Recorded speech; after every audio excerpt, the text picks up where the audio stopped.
بسم اللہ الرحمن الرحیم۔ دوستو، پچھلے درس میں ہم لوگوں نے اصول الشاشی کے خطبے کو پڑھا اور اس کے بعد اب ابحاث اربع جو کتاب اللہ، سنت رسول اللہ، اجماع امت اور قیاس کے متعلق آئیں گی، ان سے بحث کرنی ہے۔ میں سب سے پہلے مناسب سمجھتا ہوں کہ یہ بتا دیا جائے کہ آخر کتاب اللہ، سنت رسول اللہ، اجماع امت اور قیاس ہی سے مسائل کی تخریج کیوں ہوگی، ان کے علاوہ سے کیوں نہیں ہو سکتی۔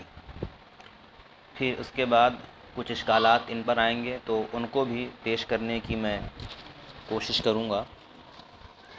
تو وجہ حصر یعنی انہی چار چیزوں کو ہم نے اصول کیوں مانا، اصول کو انہی چار چیزوں میں محصور کیوں کر دیا، تو وجہ حصر جو بیان کی جاتی ہے وہ یہ ہے کہ مستدل یعنی جو شخص استدلال کرے گا، شریعت کے مسائل کا ان اصول سے استخراج کرے گا، تو وہ مستدل یا تو اپنا استدلال وحی سے کرے گا یا غیر وحی سے کرے گا۔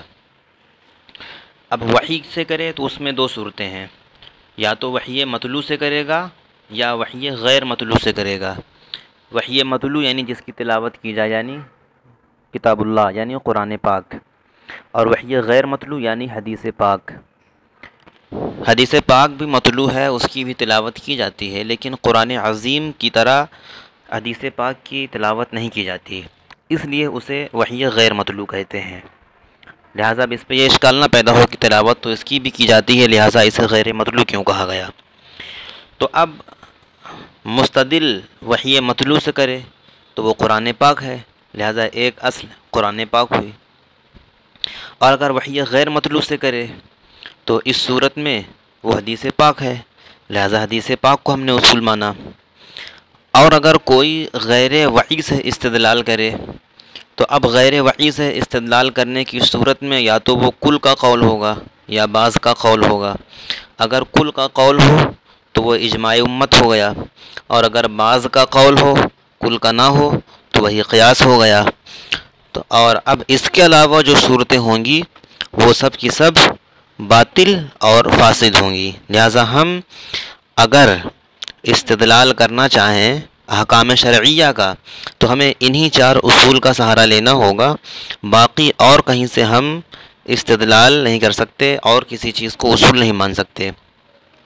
اب اس میں ہو سکتا ہے کہ بعض لوگ یہ کہیں کہ شرائع سابقہ کو بھی ہم مانتے ہیں اور ان کے مطابق بھی ہم عمل کرتے ہیں، ان سے بھی ہم استدلال کرتے ہیں۔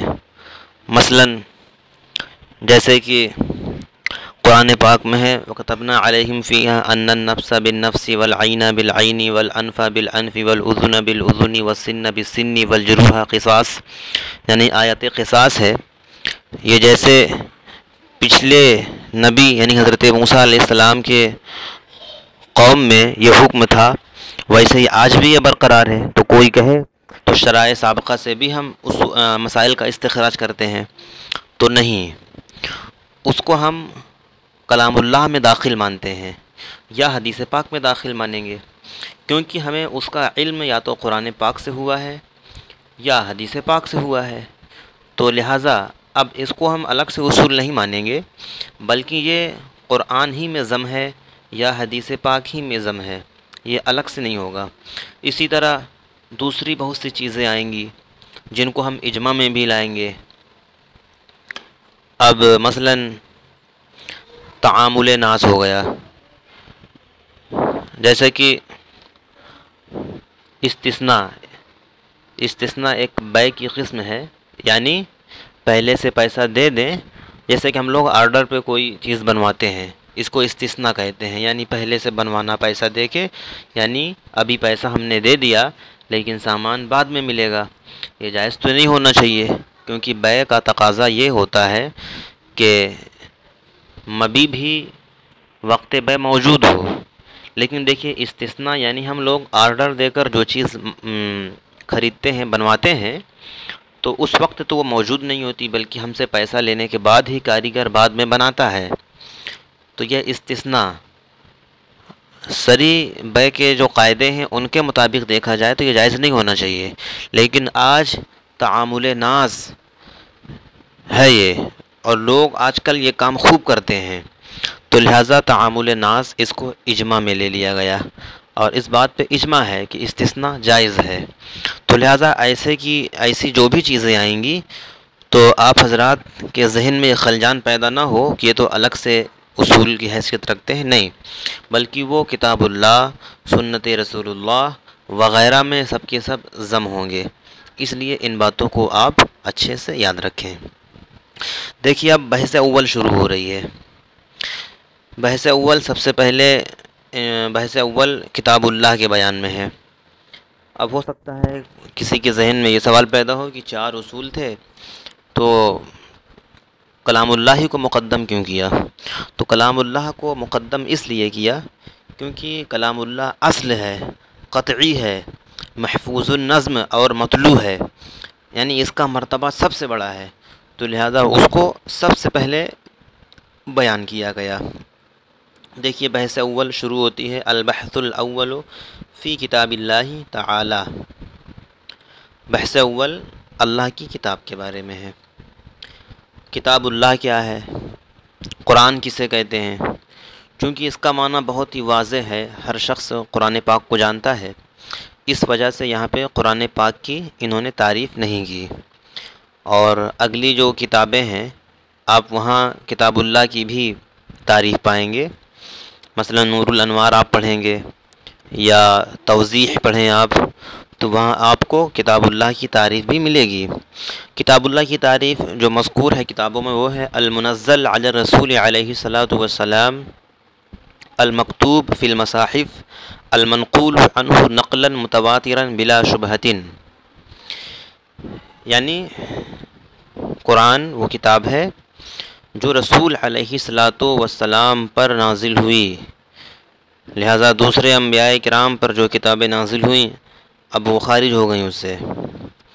اور المکتوب فی المصاحف، یعنی مکتوب فی المصاحف، مصاحف سے مراد قرائے سبا کے مصاحف ہیں، تو لہذا اس سے جو شاذ قراءات ہیں وہ سب خارج ہو گئیں، یعنی قرائے سبا کے جو مشہور مصاحف ہیں ان کے علاوہ جو کتابیں ہیں وہ خارج ہو گئیں۔ اسی طرح حدیث پاک، کیونکہ بہت سے احادیث بھی ہمارے نبی صلی اللہ علیہ وسلم کی ہیں جو ہیں وہ بھی اللہ رب العزت ہی کی طرف سے ہیں، تو لہٰذا وہ بھی داخل ہو رہی تھیں تو وہ بھی نکل گئیں، کیونکہ وہ قرائے سبا کے مصاحف میں تو مذکور نہیں ہیں۔ اور المنقول عنہ نقلا متواترا بلا شبہۃ، اور وہ سرکار علیہ الصلاۃ والتسلیم سے منقول ہوں تواتر کے طور پر بغیر کسی شبہ کے۔ تو دیکھیے مصاحف سے بھی ہم قرائے سبا کے مصاحف کو مراد لے سکتے تھے، اور وہاں سے اگر ہم وہاں پہ ان کا اعتبار کرتے تو نقلاً متواتراً کی قید یہاں لگانا کوئی ضروری نہیں تھا، لیکن یہاں پہ لگا دیا کیونکہ وہاں کچھ صورتیں ہیں اگر ان کو لے لیا جائے تو وہاں پھر نہیں نکلتے ہیں، تواتر کی قید وہاں پہ پوری نہیں ہوتی ہے، تو اس لیے انہوں نے بعد میں نقلاً متواتراً کی قید لگا دی۔ یہ تعریف آپ کو نور الانوار میں ملے گی، توضیح میں کچھ بدلی ہوئی تعریف ہے۔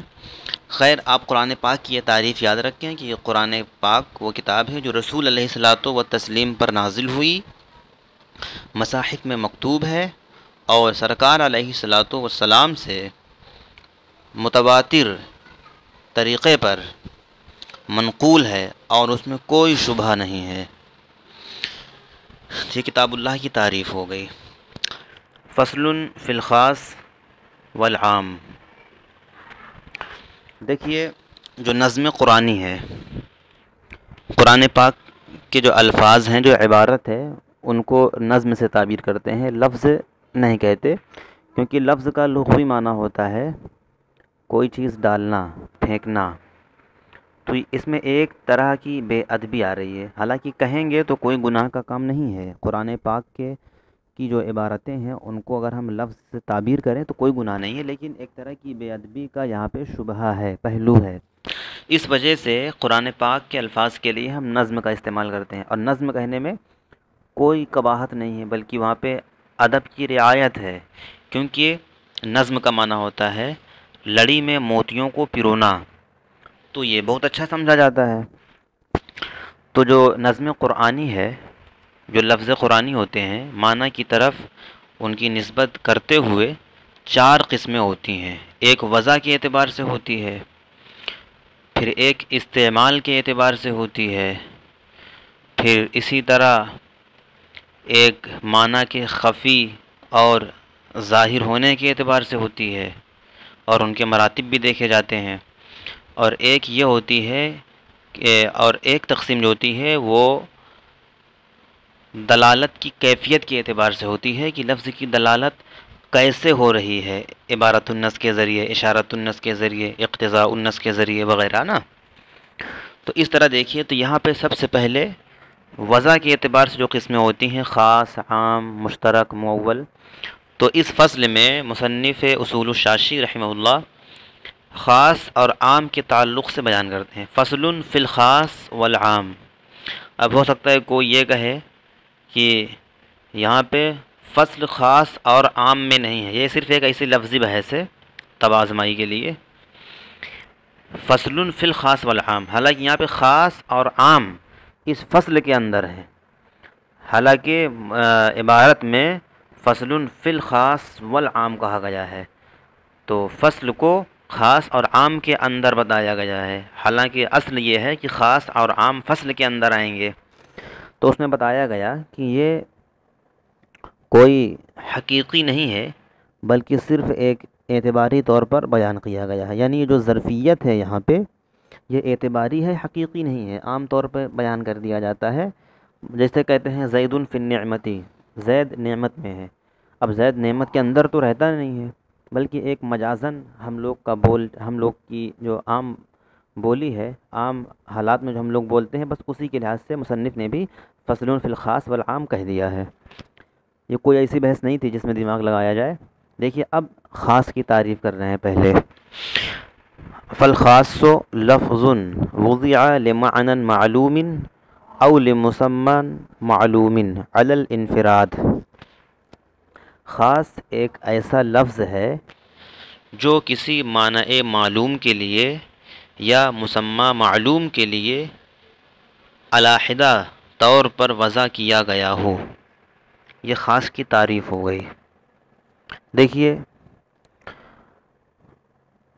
یہاں پر وضع کہا، تو جب لفظ کہا تو یہ لفظ جب ان کی عبارت میں لفظ آیا ہے یہ جنس کی منزل میں ہے، اس کے آگے وضع لمعنى معلوم او لمسمى معلوم علی الانفراد یہ سب فصل کے درجے رکھتے ہیں۔ جنس میں بہت سی چیزیں داخل ہوتی ہیں، لیکن فصل سے پھر امتیاز ہوتا چلا جاتا ہے۔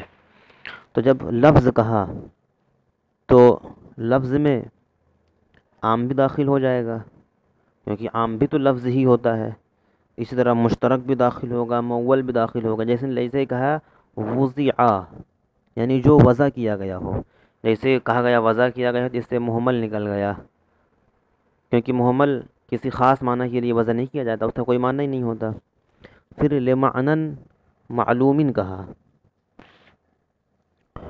دیکھیے معلوم ہونا، میں ایک یہ بتا دوں یہاں پہ کہا ہے کہ معنی معلوم یا مسمى معلوم، مسمى، معنی، اسی طرح مدلول اور مفہوم، ان چاروں الفاظ کا معنی حقیقت میں ایک ہے، بس صرف ایک اعتباری فرق ہے۔ دیکھیے جب اسم سے اس کا مسمى سمجھا جائے تو اس کو مسمى کہہ دیتے ہیں، اور جب یہ ہو کہ لفظ دلالت کر رہا ہو تو دلالت کر رہا ہے تو لفظ دال ہو گیا، تو جس پر دلالت کر رہا ہے وہ مدلول ہو گیا، بات وہی ہے یہاں پر۔ اب اسی طرح اگر لفظ سے کوئی معنی سمجھا جا رہا ہے تو جو کچھ سمجھا جا رہا ہے اس کو مفہوم کہہ دیتے ہیں، اگر اس حیثیت سے ہو کہ لفظ سے کوئی چیز مقصود ہو تو جو چیز مقصود ہو اسی کو ہم معنی کہہ دیتے ہیں۔ تو دیکھیے مثلا جیسے کہ لفظ زید ہے، زید ہم اس کو اسم مانیں تو جس کا اسم مانے جو ذات ہوگی، جس شخص کے لیے، جس ذات کے لیے اس میں زید وضع کیا گیا ہے وہ اس کا مسمى ہو گیا۔ یا ہم نے زید بولا اور زید کی دلالت، لفظ زید کی دلالت سیدھا ذات زید پہ ہو رہی ہے تو ذات زید مدلول ہو گئی۔ یا آپ یہ دیکھیے یہاں پہ مسمى بھی معلوم ہو گیا، مدلول بھی معلوم ہو گیا۔ یا یہ کہ لفظ زید بولا جاتا ہے تو فوراً اس سے سمجھا جاتی ہے، فوراً اس سے زید ہی کی ذات سمجھی جاتی ہے تو یہ اس کا مفہوم ہو گیا۔ یا کوئی بھی لفظ آپ بولیں اس سے کچھ چیز سمجھی جائے تو وہی اس کا مفہوم ہو جائے گی۔ اسی طرح ہم نے کوئی لفظ بولا اور اس سے ہم کچھ مقصود لے رہے ہیں، یعنی ہم اس سے کچھ مراد لے رہے ہیں، کوئی لفظ ہم نے بولا اور اس سے ہم جو چیز مراد لے رہے ہیں تو وہی اس کا معنی ہو جائے گا۔ تو حقیقت میں مسمى، معنی، مدلول، مفہوم یہ سب ایک ہی ہوتے ہیں۔ پھر انہوں نے ایک قید لگائی علی الانفراد، یعنی تنہا علیحدہ طور پر معلوم ہو تو اس سے عام نکل جائے گا، مشترک بھی نکل جائے گا، کیونکہ علیحدہ نہیں ہوتے۔ دیکھیے اب فرماتے ہیں مثال میں جیسے کہ کقولنا فی تخصیص الفرد زید، جیسے فرد، خاص فرد کے بارے میں ہمارا زید کہنا، اسی طرح خاص نوع کے بارے میں ہمارا رجل کہنا، اور خاص جنس کے بارے میں ہمارا انسان کہنا۔ تو دیکھیے انسان جنس کی مثال ہے، رجل نوع کی مثال ہے، زید فرد اور عین کی مثال ہے، فرد کہیے یا عین کہیے، ہے نا، جس سے کوئی معین شخص معلوم ہو۔ دیکھیے منطقیوں کے یہاں اور اصولیین کے یہاں تھوڑا سا فرق ہے۔ مناطقہ اشیاء کی حقیقت سے بحث کرتے ہیں اور ہمارے اصولیین حضرات یہ اغراض سے بحث کرتے ہیں۔ تو جنس اصولیین کے یہاں کسے کہیں گے؟ جنس اسے کہیں گے جسے مختلفین بالاغراض پر بولا جائے۔ تو لہٰذا انسانوں کے مقصد الگ الگ ہیں، انسان میں مرد بھی آئے گا، عورت بھی آئے گی۔ مرد کا مقصد الگ ہوتا ہے، عورت کا مقصد الگ ہوتا ہے۔ مرد کا مقصد ہوتا ہے اس کو امام بنایا جائے، اس کو حاکم بنایا جائے، مرد عید اور جمعہ کی نماز قائم کرے وغیرہ وغیرہ۔ اور عورت کی غرض کیا ہے؟ عورت کی غرض یہ ہے کہ عورت امور خانہ داری دیکھے، وہ نسل انسانی کے بڑھانے کا ذریعہ بنے وغیرہ وغیرہ۔ تو اس طرح انسان اصولیین کے یہاں جنس ہے، اور یہی انسان مناطقہ کے یہاں جنس نہیں بلکہ نوع ہو جائے گی، کیونکہ مناطقہ کثیرین مختلفین بالحقائق پر جو لفظ بولا جائے اس کو جنس کہتے ہیں۔ اسی طرح رجل یہاں پہ ہمارے یہاں نوع، کیونکہ رجل میں مرد آتا ہے تو یہاں پہ تمام مردوں کے احکام یکساں ہوتے ہیں جبکہ سب صحیح ہوں۔ اگر کوئی بیمار ہو، عارضہ لاحق ہو تو اس وقت حکم کا بدل جانا وہ عارضی طور پہ ہوتا ہے۔ تو آپ اس کو یاد رکھیں تھوڑا سا، مناطقہ کا اور اصولیین کا جنس میں جو فرق ہے۔ دیکھیے اب عام کی تعریف بیان کرتے ہیں کہ والعام کل لفظ ينتظم جمعا من الافراد، عام ہر وہ لفظ ہے یعنی لفظ مفرد ہے جو تمام افراد کو شامل ہو۔ دیکھیے ینتظم سے کہا، ینتظم کہا تو ینتظم کی قید سے مشترک نکل گیا، کیونکہ مشترک دو یا دو سے زیادہ معنی کو شامل ہی نہیں ہوتا ہے تو لہٰذا عام مشترک نہیں ہوگا۔ اسی طرح جمعاً لگایا تو جمعاً کی قید سے خاص نکل گیا، کیونکہ خاص فقط فرد واحد کو شامل ہوتا ہے، یہاں تک کہ وہ تثنیہ کو بھی شامل نہیں ہوتا، اسماء اعداد کو بھی شامل نہیں ہوتا۔ خاص جو ہوگا وہ ایک ہی کو شامل ہوگا۔ تو عام ہر وہ لفظ ہے جو تمام افراد کو شامل ہو۔ دوسری بات مشترک میں ایک یہ بھی ہوتا ہے کہ مشترک تمام کو جو شامل ہوتا ہے وہ علی سبیل البدلیت شامل ہوتا ہے، برابر طور پر، یعنی پہلا بھی ہو سکتا ہے، دوسرا بھی ہو سکتا ہے، تیسرا بھی ہو سکتا ہے، چوتھا بھی ہو سکتا ہے، جتنے بھی ہوں گے ان کو علی سبیل البدلیت. علی سبیل البدلیت کا مطلب یہ ہوتا ہے کہ پہلے کو نہیں تو دوسرے کو، اس کو نہیں تو تیسرے کو، یعنی بدلے میں ایک کو نہیں تو اس کے بدلے میں دوسرے کو، دوسرے کو نہیں تو اس کے بدلے میں تیسرے کو، اس طرح علی سبیل البدلیت شامل ہوتا ہے وہ.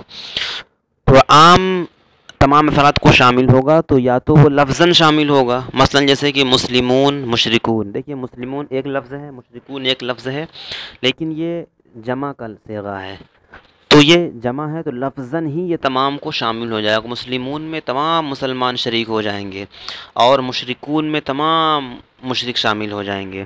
تو یہ لفظاً تمام کو شامل ہے، تمام افراد کو، مسلمان کے تمام افراد کو، مشرک کے تمام افراد کو مشرکون شامل ہے، مسلمان کے تمام افراد کو مسلمون شامل ہے.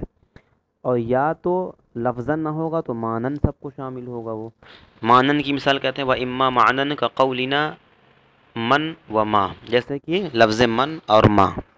دیکھیے یہ جمع کے لفظ نہیں ہیں، لیکن یہ ایسے الفاظ ہیں جو اپنے اندر عموم رکھتے ہیں. جو چیز بھی ہوں گی سب کے سب شامل ہو جائیں گی اس مطلب جہاں ان کو بیان کیا جائے گا جس باب میں، تو اس باب کی تمام چیزوں کو یہ شامل ہو جائیں گے. دیکھیے جیسے اللہ رب العزت نے قرآن پاک میں ارشاد فرمایا، اللہ کے رسول صلی اللہ علیہ وسلم یعنی اللہ اپنے رسول کے بارے میں فرماتا ہے وَعَلَّمَكَ مَا لَمْ تَكُنْ تَعْلَمْ، یعنی اے محبوب علمک، تم کو وہ سب کچھ سکھا دیا اللہ نے. علمہ کا ماں، وہ سب کچھ سکھا دیا، ماں لم تکن تعلم، جو کچھ آپ نہیں جانتے تھے. تو لہذا اب رسول اللہ جو کچھ بھی نہیں جانتے تھے اللہ نے وہ سب کی سب سکھا دیا، جو بھی نہیں جانتے تھے. اب یہاں پہ تخصیص نہیں کر سکتے تو کوئی یہ کہے کہ یہاں نہیں، یہاں صرف امور دین مراد ہیں کہ اللہ نے امور دین سرکار کو جو نہیں جانتے تھے وہ سکھا دیا. نہیں، بلکہ اللہ کے رسول کو جس چیز کا بھی علم نہیں تھا، خواہ وہ دنیا سے متعلق ہو، وہ دین سے متعلق ہو، علم غیب سے متعلق ہو، کوئی بھی چیز ہو، اگر کوئی تمام چیزوں کو شامل نہ مانے تو پھر لفظ ما کا جو عموم ہے وہ ختم ہو جائے گا، اس پر عمل نہیں ہو پائے گا. اور جب ما عموم کے لیے ہے تو اس پر عمل کرنا ضروری ہے. تو دیکھیے ما یہ لفظاً تو واحد ہے لیکن معنی کے اعتبار سے یہ جمع ہے، یعنی سب کو شامل ہے، تمام افراد کو. تو جن جن چیزوں سے بھی علم کا تعلق ہو سکتا ہے ان سب کو یہ شامل ہوگا. تو رسول اللہ جو بھی نہیں جانتے تھے وہ سب کی سب جانیں گے. کسی بھی چیز کو، جس چیز کو بھی جانا جا سکتا ہو اس کے بارے میں اب یہ نہیں کہہ سکتے کہ رسول اللہ کو اس کا علم نہیں، بلکہ قرآن کی مخالفت لازم آئے گی. اللہ نے قرآن میں کہا وَعَلَّمَكَ مَا لَمْ تَكُنْ تَعْلَمْ، کہ آپ جو نہ جانتے تھے وہ سب کچھ سکھا دیا. تو اب اس کے عموم میں سب کچھ آ جائے گا، علم غیب ہو، امور دنیا ہو، امور دین ہو، کچھ بھی باقی نہیں، سب کچھ معلوم ہو گیا. دیکھیے اب لفظ خاص کی تعریف بھی ہو گئی، عام کی تعریف بھی ہو گئی. اب حکم بتا رہے ہیں تو کہتے ہیں وَحُكْمُ الْخَاصِّ مِنَ الْكِتَابِ وُجُوبُ الْعَمَلِ لَا مَحَالَةَ، یعنی کتاب اللہ کا جو خاص ہوتا ہے اس پر عمل کرنا واجب ہوتا ہے قطعی طور پر، لا محالہ، قطعی طور پر اس پر عمل کرنا واجب ہے. اب کتاب اللہ میں جو بھی چیز خاص ہو اس پر عمل کرنا واجب ہو جائے گا. یہی مذہب مشائخ عراق کا ہے، قاضی ابو زید کا ہے، ہمارے شیخین کا ہے اور ان کے تمام متبعین کا ہے.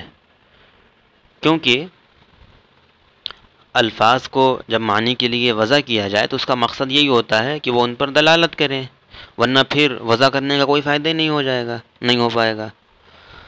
ہاں، اور مشائخ سمرقند اور بہت سے شوافع حضرات یہ کہتے ہیں کہ اس کے ذریعے حکم قطعی طور پہ ثابت نہیں ہوتا ہے، کیونکہ لفظ یہ احتمال رکھتا ہے کہ وہ کسی دوسری چیز کے لیے بھی وضع ہوا ہو مجازاً. لیکن اس کا جواب یہ ہے کہ دیکھیے یہ احتمال کسی دلیل سے پیدا نہیں ہو رہا. اگر کوئی احتمال کسی دلیل سے پیدا ہو تو اس کا اعتبار ہوگا، لیکن جب یہاں ایسے تو پھر کسی بھی چیز میں ہم یقین نہیں کر سکتے، ہر چیز میں کوئی نہ کوئی احتمال پیدا ہو جائے گا. احتمال کے لیے دلیل چاہیے، اور یہاں پہ جب لفظ خاص آ گیا ہے تو اس سے ہم اس پر عمل کرنا واجب ہے، اب جب اس کے خلاف کوئی دلیل نہیں ہے تو لہٰذا اب اس کو چھوڑا ہی نہیں جائے گا. مثلا آپ یہ سمجھیے کہ کوئی شخص کسی دیوار کے نیچے کھڑا ہو اور وہ دیوار بالکل ٹیڑھی نہ ہو، تو اب اگر وہ دیوار گر جائے اس کے اوپر تو جو شخص نیچے کھڑا تھا اب اس کو ملامت نہیں کر سکتے ہم، کیوں؟ کیونکہ وہ کھڑا تھا، دیوار صحیح تھی، تو اب کھڑا ہو گیا، اس میں کوئی حرج ہی نہیں تھا، تو لہٰذا اس پہ ملامت نہیں کی جا سکتی ہے۔ ہاں اگر کوئی ایسی دیوار کے نیچے جا کے کھڑا ہو جاتا جو دیوار جھکی ہوئی تھی اور یہ ڈر تھا کہ کہیں وہ گر نہ جائے، اور اس کے نیچے کھڑا ہوا اور وہ دیوار گر گئی، تو اب جو شخص جا کر وہاں پہ کھڑا ہوا تھا تو اس کو ہم برا کہیں گے، اس پر ملامت کر سکتے ہیں کہ کیوں کھڑا ہوا تھا وہاں جا کر۔ لیکن جہاں پہ کوئی ڈر خوف تھا ہی نہیں، دیوار سیدھی تھی، تو وہاں پر کھڑے ہونے میں کوئی حرج نہیں ہے، بلکہ کھڑے ہوں گے اگر ضرورت پڑی۔ تو اسی طرح لفظ خاص ہے، جب اس کے مقابل میں کوئی چیز نہیں ہے، کوئی دلیل سے احتمال نہیں پیدا ہو رہا کسی دلیل سے، تو ہم اس پہ عمل کیوں نہیں کریں گے؟ عمل کرنا واجب ہوگا۔ دیکھیے اسی طرح اگر خبر واحد خاص کے مقابلے میں آ جائے یا قیاس آ جائے، تو اب کیا خبر واحد پہ عمل کر سکتے ہیں، قیاس پہ عمل کر سکتے ہیں کتاب اللہ کے خاص کو چھوڑ کر؟ نہیں۔ پہلے تو ہم یہ دیکھیں گے کہ کیا کتاب اللہ کے خاص اور جو خبر واحد یا قیاس اس کے مقابلے میں آئے ہیں ان میں جمع ممکن ہے کہ نہیں، یعنی کوئی ایسی صورت دیکھیں کہ دونوں پر عمل ہو جائے۔ اگر دونوں پر عمل ہو جائے تو سبحان اللہ، کوئی حرج نہیں ہے، دونوں پہ عمل کریں۔ ہاں لیکن جمع اس طور پر ہو کہ حکم خاص میں کوئی تغیر اور تبدیلی نہ آنے پائے، تو دونوں پر عمل کیا جائے گا، اس میں کوئی حرج نہیں ہے۔ اور اگر خبر واحد یا قیاس پر عمل کرنے سے کتاب اللہ کے خاص پر عمل نہیں ہو رہا ہے تو اس صورت میں ہم قیاس اور خبر واحد کو چھوڑ دیں گے، ہم صرف اور صرف کتاب اللہ کے خاص پر عمل کریں گے۔ دیکھیے اب کوئی یہ کہہ سکتا ہے کہ خبر واحد اور قیاس کتاب اللہ کے مقابلے میں کیسے آ سکتے ہیں؟ تو یہاں پہ حقیقی مقابلے کے بارے میں نہیں کہا گیا ہے، بلکہ یہ کہا گیا ہے کہ ظاہراً اگر ایسا ہو جائے کہ کتاب اللہ کے مقابلے میں خبر واحد اور قیاس آ جائیں، ورنہ تو کتاب اللہ کا درجہ بہت بلند ہے، اس سے بلند تو کسی کا درجہ ہی نہیں ہے، اور خبر واحد اور قیاس اس کے مقابلے میں آ ہی نہیں سکتے۔ تو لہٰذا یہ معارضہ سوریہ کا بیان ہے، یعنی صورتاً ایسا ہو جائے، مطلب کوئی ہو سکتا ہے یہ اعتراض کہے کہ ایسا تو ہو ہی نہیں سکتا کہ کتاب اللہ کے مقابلے میں خبر واحد کو رکھا جائے، قیاس کو رکھا جائے، تو آپ نے ایسی بات ہی کیوں کہی جو ہو نہیں سکتا؟ کیونکہ جو شخص بھی جانتا ہے کتاب اللہ کا درجہ، وہ خبر واحد کو اس کے مقابلے میں کیوں رکھے گا؟ تو یہاں پہ بیان کرنے کا مقصد یہ ہے کہ ہو سکتا ہے کبھی صورتاً ایسا معلوم ہو کہ مقابلہ ہو رہا ہے، مقابلہ تو ہم نہیں کر سکتے کیونکہ کتاب اللہ کے مقابلے میں خبر واحد یا قیاس کو ہم لا ہی نہیں سکتے، تو اس لیے صورتاً اگر ایسی صورت مطلب ظاہراً پیدا ہو جائے تو اس کے بارے میں کہا گیا ہے۔ یہ دیکھیے ایک مثال بتا رہے ہیں کہ کتاب اللہ اور قیاس اگر ٹکرا جائے، کتاب اللہ کا خاص اور قیاس، دیکھیے مثلا اللہ فی قولہ تعالی یتربصن بانفسہن ثلاثۃ قروء، یعنی جن عورتوں کی طلاق ہو گئی ہو تو وہ عورتیں اپنے آپ کو عدت میں روکے رکھیں 3 قروء تک۔ دیکھیے قروء کا لفظ جو ہے اس کا معنی طہر بھی ہوتا ہے اور اس کا معنی حیض بھی ہوتا ہے۔ اب لفظ ثلاثہ، دیکھیے اس سے بحث کرتے ہیں کہ کہتے ہیں فَإِنَّ لَفْظَةَ الثَّلَاثَةِ خَاصٌ فِي تَعْرِيفِ عَدَدٍ مَعْلُومٍ، لفظ ثلاثہ جس کو ہم لوگ اردو میں 3 کہتے ہیں، یہ ایک عدد معلوم کے بارے میں بالکل خاص ہے۔ جب بھی ثلاثہ بولیں گے یا اردو میں ہم لوگ 3 بولیں تو اس سے 3 معلوم ہوگا ہم کو، تو کہتے ہیں فَيَجِبُ الْعَمَلُ بِهِ، جب قرآن پاک میں آ گیا کہ 3 قروء اپنے آپ کو روکے رکھیں تو لہٰذا اس پر عمل کرنا اب واجب ہوگا، یعنی 3 ہی قروء روکیں، عدت 3 ہی قروء ہوگی۔ اس میں دیکھیے امام شافعی کا اختلاف ہے، ہمارے یعنی احناف کے نزدیک قروء سے مراد حیض ہے، تو ہمارے نزدیک عدت 3 حیض ہوگی، اور شوافع کے یہاں قروء سے مراد طہر ہے، اور طہر ہے تو ان کے یہاں عدت طہر سے گزاری جائے گی۔ اب اسی مسئلے کو لے کر اسی معنی کی تعیین نہ ہونے پر، الگ الگ ہونے پر اختلاف ہوا۔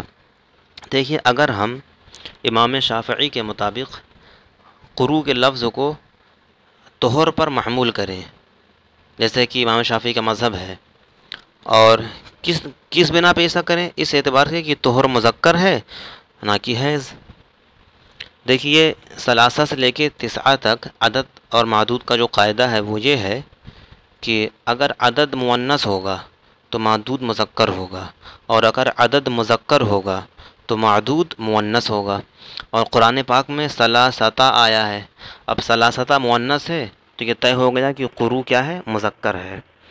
اور پھر اب لفظ حیض اور طہر میں طہر مذکر ہے نہ کہ حیض، تو امام شافعی کہتے ہیں دیکھیے ثلاثہ کی تمیز جو ہوتی ہے وہ مذکر ہوتی ہے، مطلب مؤنث ہو اگر عدد تو اس کی تمیز مذکر ہوگی، تو لہذا طہر مذکر ہے، یہاں پہ طہر مانتے ہیں، اس لیے ثلاثتا طہر ہم مانتے ہیں۔ تو وہی انہوں نے یہ اس اعتبار سے کہ طہر مذکر ہے نہ کہ حیض۔ اور کتاب اللہ میں وقد ورد الکتاب فی الجمع بلفظ التانیث، اور کتاب اللہ میں لفظ تانیث کے ساتھ بیان عدد میں واقع ہوا ہے جو جمع کا لفظ آیا ہے قرو۔ تو کہتے ہیں وہ شوافع کہتے ہیں کہ دل علی انہ جمع المذکر، یہ اس بات پہ دلالت کرتا ہے کہ مذکر کی جمع ہے، اب وہ طہر اور مذکر طہر ہے، تو لہٰذا اب ان کے نزدیک طہر پہ۔ لیکن دیکھیے اب کتاب اللہ کا خاص جو کہ ثلاثہ ہے اور عدد معدود والا ایک قاعدہ جو قیاسی ہے، یعنی عدد اگر مؤنث ہے تو معدود مذکر، عدد مؤنث ہے تو معدود مذکر، اور عدد مذکر ہے تو معدود مؤنث۔ تو اب اس پر اگر ہم بحث کریں تو اس صورت میں کتاب اللہ کے خاص پر عمل چھوٹ جائے گا، اور کتاب اللہ کے خاص پر عمل چھوٹ جائے تو ہم قیاس کے مقابلے میں کتاب اللہ کے خاص کو ہم ہرگز چھوڑ نہیں سکتے۔ تو دیکھیے اب اگر ہم کتاب اللہ کے خاص کو چھوڑتے ہیں اور قیاس کو اس کے مقابلے میں رکھتے ہیں تو یہ صحیح نہیں ہوگا، بلکہ حکم خاص کے بالکل خلاف ہو جائے گا۔ ہاں اب رہا یہ کہ امام شافعی کا جواب کیا دیا جائے، تو دیکھیے پہلا جواب تو یہی ہے کہ کتاب اللہ کے مقابلے میں جب قیاس آیا ہے تو ہم اس کو چھوڑ دیں، کتاب اللہ سے بڑھ کر قیاس کا درجہ نہیں ہے، لہٰذا ہم کتاب اللہ پر عمل کریں اور ایک قیاسی چیز کو چھوڑ دیں۔ دوسرا یہ کہ لفظ حیض مراد لیں یا لفظ طہر مراد لیں، یہ ایسا نہیں ہے کہ اگر ایک چیز مذکر ہو تو اس کے مقابلے میں بھی مؤنث آنا ہی ضروری ہو، بلکہ وہ صرف ایک لفظی بحث ہے، تو لہٰذا ہم اس کا اعتبار نہیں کر سکتے۔ دوسرا یہ کہ دیکھیے یتربصنا باب تفعل کا مصدر ہے، اور اس کی ایک خاصیت ہے، اس کی ایک خاصیت یہ آتی ہے کہ جس میں مطلب مشقت ہو، تو مشقت طہر میں نہیں ہے بلکہ اس کے بالمقابل حیض میں ہے، تو لہٰذا ہمیں عدت جو گزارنی ہوگی وہ اسی لحاظ سے گزارنی ہوگی۔ اچھا یہ کہ کتاب اللہ کے خاص پر عمل اگر طہر کو مانے تو کیوں نہیں ہو پائے گا؟ دیکھیے سنت طریقہ طلاق دینے کا یہ ہے کہ جب بھی آدمی طلاق دے تو وہ طہر کی حالت میں دے، یعنی عورت بالکل پاک و صاف ہو۔ تو جب اس نے عورت کو طلاق دیا تو ظاہر سی بات ہے طلاق دیا تو اس طہر کا کچھ وقت گزر گیا ہوگا، یا اگر کوئی یہ مانے کہ جیسے ہی عورت کو طہر لاحق ہوا ویسے ہی اس نے طلاق دی، تو کم سے کم طلاق دینے میں 1 سیکنڈ 2 سیکنڈ 3 سیکنڈ تو لگ ہی جائیں گے، تو اس طہر سے کچھ نہ کچھ حصہ کم ہو جائے گا۔ اب جب عدت ہم اسی طہر سے شروع کر دیں گے تو اس کے بعد ایک طہر آئے گا، پھر اس کے بعد ایک دوسرا طہر آئے گا، یعنی جس طہر میں طلاق دیا ہے اس طہر کے بعد 2 طلاق اور ثلاثہ پہ عمل کرنے کے لیے۔ اب جب ہم آگے کے 2 پورے طہر شمار کریں گے اور ایک یہ طہر جو تیسرا یعنی جو سب سے پہلا ہے جس میں طلاق دی گئی تھی، اس میں کا کچھ حصہ یعنی جتنی دیر اس نے الفاظ طلاق بولے اتنا وقت لگا، یا یہ کہ ہو سکتا ہے کہ بہت سا وقت کئی دن گزر گئے ہوں طہر میں پھر طلاق دیا ہو تو کچھ حصہ گزر گیا، تو یہ پورا طہر کامل نہ ہوگا، تو لہٰذا اب اس کی عدت جو گزرے گی وہ 2 طہر اور تیسرے کا بعض ہوگا، تیسرے کا بعض مطلب وہی طہر جس میں اس نے طلاق دی ہے، تو 3 مکمل طور پہ نہیں پائے جا سکتے، تو لہٰذا اگر ہم طہر سے عدت گزاریں تو اس صورت میں اب کتاب اللہ کے خاص پر عمل کا ترک کرنا لازم آئے گا، اور جب لفظ ثلاثہ یعنی تین کہا گیا ہے تو تین پہ عمل نہ ہو تو یہ خلاف کتاب اللہ ہے، تو لہٰذا ہم کتاب اللہ کے خلاف نہیں جا سکتے قیاس پہ عمل کر کے۔ تو اب اسی اختلاف پر بہت سارے مسائل ایسے ہوں گے جو ہمارے نزدیک الگ ہوں گے اور شوافع کے نزدیک الگ ہوں گے۔ تو کہتے ہیں لزیمہ ترک العمل بہذا الخاص لأن من حملہ علی الطہر لا یوجب ثلاثۃ اطہار بل طہرین وبعض الثالث، یعنی اس خاص پر عمل کا ترک کرنا لازم آئے گا اگر ہم حیض مراد نہ لے کے اس سے طہر مراد لیں۔ کیوں؟ کیونکہ جو شخص طہر پر محمول کرے گا قروء کو تو وہ تین طہر ثابت ہی نہ کر پائے گا، بلکہ دو طہر جو بعد والے ہوں گے اور ایک تیسرے کا بعد ثابت ہوگا، یعنی جس طہر میں اس نے اپنی عورت کو طلاق دی ہے، یعنی یہ وہی طہر ہے جس میں طلاق واقع ہوئی ہے۔ دیکھیے اب اس اختلاف پر بہت سارے مسائل کی تخریج ہوگی۔ فَيُخَرَّجُ عَلَى هَذَا حُكْمِ الرَّجْعَةِ فِي الْحَيْضَةِ الثَّالِثَةِ، دیکھیے ہمارے نزدیک جو عدت شروع ہوگی عورت کی وہ جب اس کو دم آنا شروع ہو جائے گا تو اس وقت سے شروع ہوگی۔ تو جس وقت تیسرا حیض آئے گا تو اس وقت چونکہ ہمارے نزدیک عدت حیض کے اعتبار سے ہے، تو تیسرا حیض جب ہمارے نزدیک ہوگا تو تین طہور شوافع کے لحاظ سے پورے ہو چکے ہوں گے، تو اس تیسرے حیض میں ہمارے نزدیک شوہر ابھی اپنی عورت کو اپنے نکاح میں واپس لے سکتا ہے، لیکن شوافع کے یہاں نہیں لے سکتا۔ کیوں؟ کیونکہ ان کے یہاں عدت طہر سے ہوتی ہے اور تین طہر پورے ہو چکے ہیں، تو لہٰذا ان کے یہاں اب رجعت نہیں کر سکتا تیسرے حیض میں۔ اسی طرح وتصحیح نکاح الغیر و ابطالہ، دیکھیے اسی طرح یعنی غیر سے نکاح کا صحیح ہونا اور اس کا باطل ہونا، تو ہمارے نزدیک تیسرے حیض میں جب تک عورت رہے گی تو کسی دوسرے آدمی سے وہ نکاح نہیں کر سکتی۔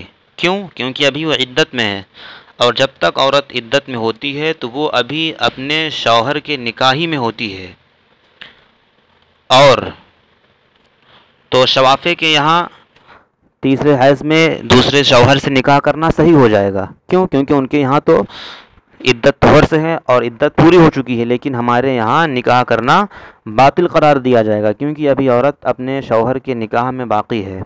اسی طرح حکم الحبس والاطلاق، ہمارے یہاں جب تک عورت ابھی تیسرے حیض میں ہے تو اسے عدت کے لیے شوہر کے گھر میں یا جہاں بھی ہے اسے روک کے رکھا جائے گا، اسے وہیں رکھا جائے گا، اسے آزاد نہیں کیا جائے گا، ابھی اسے باہر جانے نہیں دیا جائے گا، بلکہ اور شوافع کے یہاں اس عورت کو چھوڑ دیا جائے گا۔ کیوں؟ کیونکہ ان کے یہاں تین طہر سے عدت پوری ہو چکی ہے تو وہ اب وہ آزاد ہے۔ اسی طرح مسکن، انفاق، ہمارے یہاں ابھی جب تک تیسرے حیض میں ہے وہ حیض ختم نہ ہو تو اس صورت میں ابھی وہ عورت چونکہ شوہر کی نکاح میں ہے تو ابھی اس کے لیے رہنے کی جگہ کا انتظام کرنا اسی شوہر کے ذمے ہے جس نے اس کو طلاق دیا ہے، جس کی عدت گزر رہی ہے وہ۔ اسی طرح جو بھی خرچ آئے گا، کھانا پینا وغیرہ جو بھی ضروریات ہوں گی وہ سب ابھی شوہر ہی اٹھائے گا کیونکہ ابھی وہ اس کی بیوی ہے من وجہ جب تک عدت میں ہے۔ اسی طرح خلا اور طلاق، خلا یہ طلاق ہی کی ایک قسم ہمارے یہاں ہے۔ خلا اسے کہتے ہیں کہ کوئی بیوی اگر اپنے شوہر سے بہت زیادہ پریشان ہو اور وہ طلاق چاہتی ہو، شوہر طلاق نہ دے رہا ہو، تو عورت شوہر سے کچھ مال کے بدلے طلاق لے، یعنی شوہر سے یہ کہے کہ میں تمہیں فلاں چیز دوں گی، اس کے بدلے تم مجھے طلاق دے دو۔ شوہر اگر راضی ہو جائے اور طلاق دے دے تو اسی کو خلا کہتے ہیں۔ تو اسی طرح خلا، جب تک عورت تیسرے حیض میں ہے تو ہمارے یہاں خلا کرنا جائز ہے کیونکہ خلا آدمی اپنی بیوی ہی سے کر سکتا ہے، اور جب تک ہو سکتا ہے کہ شوہر نے اپنی بیوی کو ایک یا دو طلاقیں دی ہوں، ابھی جب تک تین طلاقیں نہ دے تبھی وہ اس کی عورت ہے تو تیسری طلاق بھی دینے کا حق ہے۔ تو اسی طرح خلا جو کہ طلاق کے درجے میں ہے تو خلا بھی کر سکتا ہے جب تک وہ عدت میں ہے تیسرے حیض میں مطلب، اور شوافع کے یہاں خلا نہیں کر سکتا۔ اب کیوں؟ کیونکہ تین طہر کے گزرنے کے بعد اس کی عدت شوافع کے نزدیک ختم ہو چکی ہے۔ اسی طرح طلاق، اگر ابھی شوہر نے ایک ہی طلاق یا دو ہی طلاق دی تھی اور اسی کی عدت میں عورت تھی تو ابھی جب تیسرے حیض میں وہ عورت ہو تو شوہر اس کو ابھی طلاق دے سکتا ہے پھر سے۔ کیوں؟ کیونکہ ابھی وہ اس کی عورت ہے، لیکن شوافع کے یہاں طلاق نہیں دے سکتا کیونکہ وہ 3 طہر کے بعد ہی سے اس کے نکاح سے خارج ہو چکی ہے۔ اسی طرح تزوج الزوج باختها، یعنی جس شوہر نے اس بیوی کو طلاق دیا ہے اور جس کی عدت میں ہے وہ، یعنی ابھی تیسرا حیض چل رہا ہے، تو وہ شوہر ابھی اس عورت کی بہن سے نکاح نہیں کر سکتا، کیونکہ ایک نکاح میں 2 بہنوں کو رکھنا حرام ہے، نکاح ہوگا ہی نہیں، خارج ہو جائیں گی دونوں بہنیں۔ جمع بین الاختین کے بارے میں منع کیا گیا ہے، تو اس لیے اگر کوئی شخص 2 بہنوں کو ایک نکاح میں جمع کرے تو یہ ناجائز ہے، حرام ہے۔ تو لہٰذا جب تک وہ عورت اس کے نکاح میں ہے تو اس کی بہن سے وہ نکاح نہیں کر سکتا، کیونکہ پھر 2 بہنیں جمع ہو جائیں گی، ایک عدت میں ہوگی، ایک نکاح میں آ جائے گی، تو لہٰذا جس نئے اس کی بہن سے وہ نکاح کرے گا تو وہ نکاح ہوگا ہی نہیں، کیونکہ ابھی ایک اس کے نکاح میں ہے، تو لہٰذا ایک تو رہے گی، شاید میں نے ابھی کہہ دیا کہ دونوں نہیں رہ پائیں گی، ایک رہے گی جس سے ہوا ہے، لیکن دوسری جس سے بعد میں کرے گا وہ اس کے نکاح میں آ ہی نہیں پائے گی۔ لیکن شوافع کے یہاں کرنا جائز ہوگا کیونکہ وہ اس کے نکاح میں ہے ہی نہیں ہے، تو جمع بین الاختین لازم ہی نہیں آئے گا۔ اسی طرح وَأَرْبَعٍ سِوَاهَا، چوتھی 4 شادی کرنا اس کے علاوہ 4 شادی وہ نہیں کر سکتا ہے، کیونکہ جب تک وہ عدت میں ہے تو ہمارے نزدیک ابھی حیض میں ہے تو اس کی عدت ابھی نہیں گزری، ابھی وہ عدت میں ہے تو اس کی بیوی ہے، یعنی جس نے طلاق دیا ہے، تو لہٰذا ابھی وہ اس کی بیوی ہے تو اس کے سوا 4 سے نہیں کر سکتا بلکہ 3 سے کر سکتا ہے۔ اسی طرح احکام میراث مع کثرت تعدادها، احکام میراث جو ہیں وہ سب بھی اس پر نافذ ہوں گے، یعنی اگر ابھی وہ تیسرا حیض چل رہا ہے اور شوہر کا انتقال ہو گیا تو ابھی اگر اس نے کوئی وصیت کی تھی تو وصیت باطل ہو جائے گی، اور اب وہ اس کو مطلب بیوی کا جو حق ہوتا ہے میراث میں وہ اس کو ملے گا۔ اسی طرح بہت سارے مسائل ہیں۔ دیکھیے آگے دوسری مثال آ رہی ہے، انشاءاللہ اس کے بارے میں اب اگلے سبق میں گفتگو کی جائے گی۔